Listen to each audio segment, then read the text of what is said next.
Hi, Country Changers, and welcome to another webinar. This month we are featuring Leeton, and I am joined by Councillor Krystal Maytom, who is a mother of three, and she was actually born and raised in Leeton, but moved away to study and moved back quite a few years ago now, and has a really active role in the community as well as Riverina wide as a business consultant and advisor. So thank you for jumping on with us, Krystal. Thank you so much, Laticia. I'm looking forward to having a chat to you today. Look, I think one thing that will be really interesting to focus on with you is definitely that business side, because you do wear a number of business hats, one being that you are the serving president of the Business Chamber, that you are obviously a councillor representing the people of Leeton, and you are a business advisor wearing lots of different consulting hats in that space. So, if we're looking at Leeton, what are the opportunities right now for new and existing businesses? I mean, I think Leeton is obviously such a diverse community in terms of what we already have, but certainly I think there's always room for more.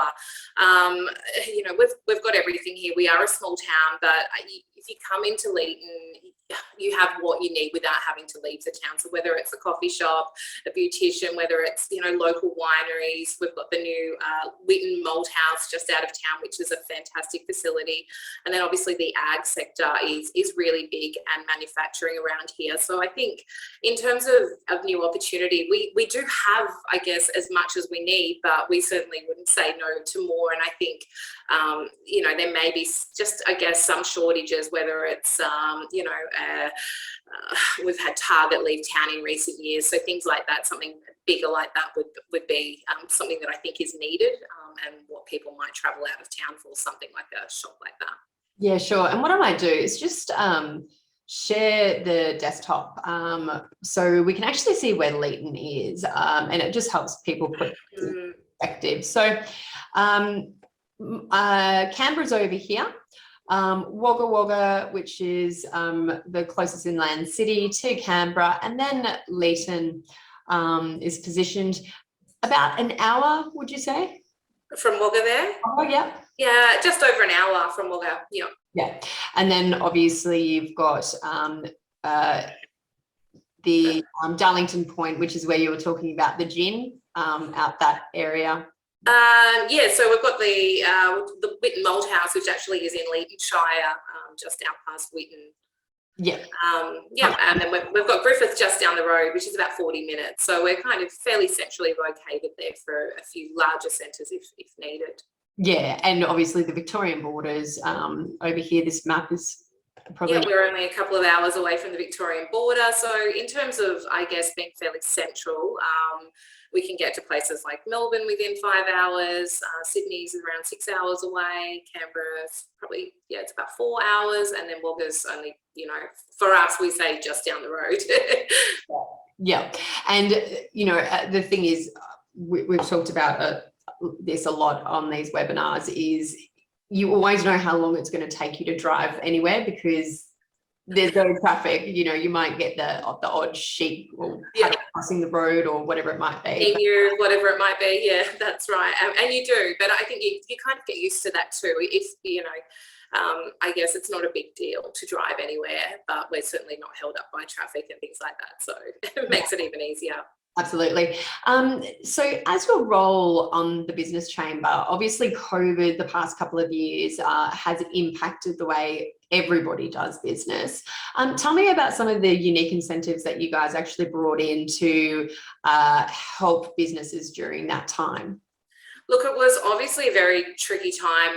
We certainly didn't have that opportunity to have that face-to-face interaction with our members. So we did things like a regular newsletter, and that was just containing things like links to Service New South Wales or sites that were offering rebates during COVID, just to kind of keep them up to speed with what was out there and how to access that. We held some different webinars with business owners and just tried to keep people connected that that way. We also saw some great initiatives from our local business owners in terms of how they changed up their business to, I guess, continue on during COVID. And one that I really liked was it's a local cafe here in Leeton, and they do a lot of catering. They also were running a large club, but they couldn't, open their doors as much. So they offered some home cooking classes for children. They delivered the ingredients to our doorstep with a little link to a Zoom link, and we were able to jump on it and do that and make it really fun and interactive. Yeah, I mean, all of those things sound so lovely, and I think definitely, I guess, reflects that country's spirit of support and, resilience in that respect. And I know you actually, with memberships, I think, was it for 2 years that you stopped all membership fees? So we haven't done we haven't collected membership for a couple of years unless they've been part of our Christmas promotion, which is a fairly big driver for our local economy, and that's been how they've paid into that promotion. Other than that, our past members, we've just left that on hold, and we've still let them be part of things like our Leeton gift card scheme, meaning that the gift cards that are sold around town can be used in their FPOS terminals, and that's a really great driver of the local economy. Yeah, I've just shared that screen as well. So those Leeton gift cards, just tell me a little bit about that. Yeah, so the Leeton gift card came about probably 3 or 4 years ago. There's over 50 businesses where the gift card can be utilised, from cafes, pubs, restaurants to retailers, right out to, our grocery stores, the malt house, those types of places. And it just is like a normal credit card or debit card, where you just swipe it and use it for the amount that you need it for. You can use, $20 here, $50 somewhere else, and just let it add up to the amount that you've loaded onto the card. We've seen industry in town support it by using them as incentives for their workers or gifts at Christmas time, which is really good. And we've sold thousands of dollars worth in the time that we've had them active. We've used them for our Christmas campaign. I think we gave out over $4,000 worth at Christmas just gone. So it's really good little driver of the local economy there. Yeah, and you can see I'm just scrolling through all of the businesses that have signed up to this, and such a large variety of them, both from retail and services and venues and things like that. So I think it's great to see those kinds of all different types of businesses come together and support each other. Absolutely. Yeah, absolutely. It's been great, and it's something that, I think just has been well supported, not only from the business community, but by locals or people from afar buying them as gifts for family and friends. Yeah, for sure. In the map just before, we showed how Leeton really was in the middle of some really big industrial areas, and it very much is in the heart of the Murrumbidgee irrigation area. What kind of ag industry is positioned up there, and I guess what are the main employers? Yeah, I mean, our ag sector is really huge here. Obviously, the rice industry, we have Sunrise headquarters here in Leeton. The citrus industry is really big. Grapes, cotton. In more recent years, we've had things like fish farms popping up around the region.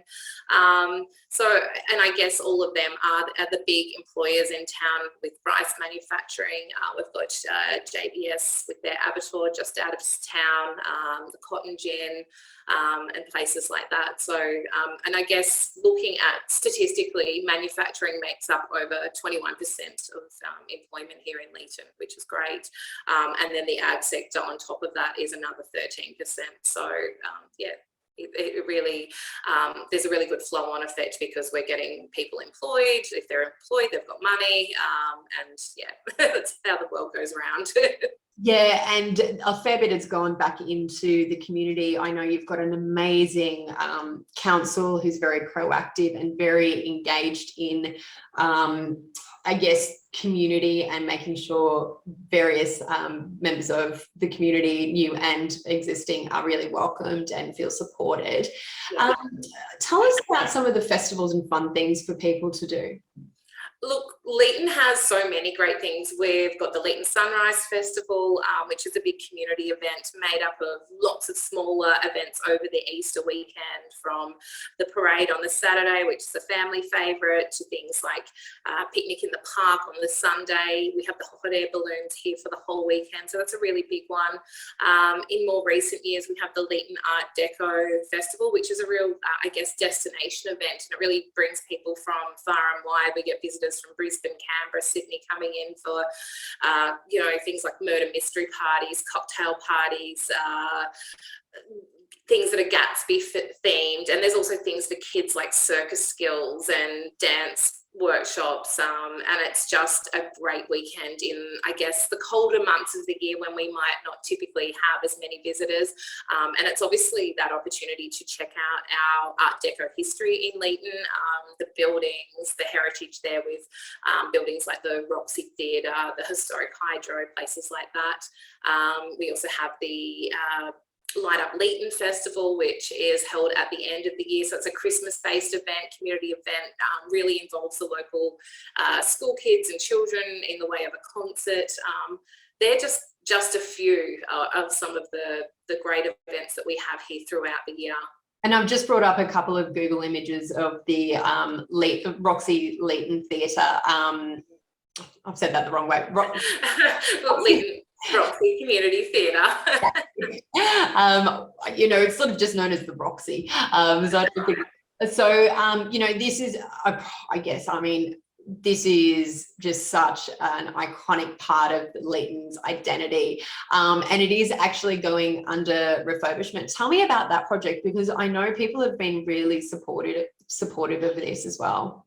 Yeah, so it is a multi-million-dollar upgrade that is in the process of happening at the moment, and it's, you know, expansion of the theatre, the dressing rooms, and just being able to cater to those bigger travelling groups that come to town when it is a large stage show.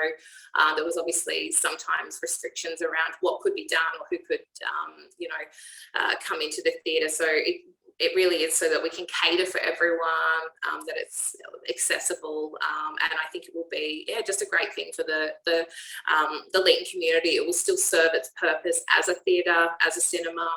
We'll still retain that wonderful history of the theatre, and some of those key features that, you know, they won't be going anywhere, so no one should be worried about that. No, and look, the architecture of that Art Deco period is just so beautiful, and it's great to see that it is celebrated with those festivals that you were talking about. As a mum, what is it like raising children in the Leeton Shire? Look, it's the perfect place to raise children. I guess everything is 5 minutes down the road. So whether it's dropping your kids to the local school, the sports ground, we have the stadium, the pool. We've got, I call it kind of like, we've got a sporting precinct which kind of runs around Palm Avenue on the edge of town. So with the Leeton pool, the stadium, down to the football ovals that are utilised for rugby union, rugby league, soccer, right down then to the Leeton skate park, and then further around to Acacia Avenue, we have the AFL ground. So there's something for everyone, whether it's, you know, something left of field like squash or jiu-jitsu, those types of things are on offer for the kids. And I think it's just that great sense of community that everyone looks out for one another. We all, I guess, support one another, and it's a really great place to raise children. Yeah, I think a lot of people recognise that raising a kid in country areas is definitely, again, coming back to that community, it is such a beautiful way to raise children when you've got people who know the children, who are looking out for their well-being if they're walking to the shops or in a place that they shouldn't be. Yeah, a lot of people. I've had those calls before, just making sure that I had known when my eldest got old enough to be a little bit more independent. I had a few friends, or, you know, just reaching out, or business owners, and that was really nice to know that they were, you know, keeping an eye out, as we all do for each other. Yeah, and it does take a village, and it very much comes back to that essence. Look, thank you so much, Krystal. Was there anything else that you'd like to add about, you know, life as a parent there, or from the business perspective? Look, I think, you know, come and visit Leeton if you haven't before. We have so much to offer. Come through our main street. We, you know, whether it's clothing stores, a cafe, whether it's our restaurants, we've really got a great mix for, I think, the size of our town. It's not just the pubs and clubs, which are phenomenal. We've got beautiful Italian cuisine, French cuisine, Chinese, you know, we have it all here. So come for a visit. We've got our local wineries, both Toorak and Lillypilly, as well as the Leeton House. So we've got some really great things, we've got the great festivals, community events, and just that really great sense of community. So if you are considering a change, come and check it out. We are absolutely a welcoming community, and yeah, we'd love to see some new faces in town. Absolutely. And we'll post some details of where people can find out a bit more information about Leeton Shire, and even reach out to someone from council who will be very much keen to speak to anybody looking to relocate. So thank you so much for your time, Krystal. No, thank you so much, Laticia. Appreciate it.